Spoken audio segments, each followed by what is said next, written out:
বছর পড়াশোনা কইরা মাস্টার ডিগ্রি নিয়ে এখন বড় বড় পজিশনে আছেন, বাট আপনার বিবেক নেই, আপনি আসলে মানুষ হইতে পারেন নাই।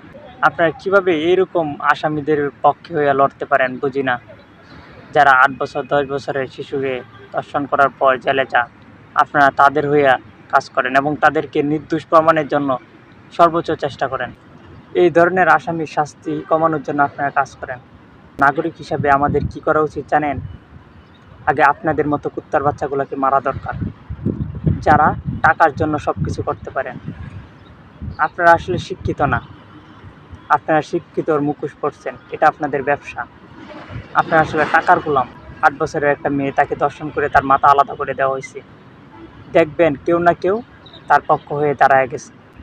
এই ধরনের অপরাধীর পক্ষ নিয়ে কথা বলবো এবং তাদের সর্বনিম্ন শাস্তি দেওয়ার চেষ্টা করব। ধরনের পেশায় যারা আছেন, যারা যারা আসলে ন্যায় অন্যায়ের পার্থক্য বুঝেন না, আমাদের উচিত আগে তাদের শাস্তি দেওয়া, তাদের বিরুদ্ধে আগে আমাদের যুদ্ধ ঘোষণা করা, যাতে এই ধরনের অন্যায়ের পক্ষে কেউ দাঁড়াইতে না পারে।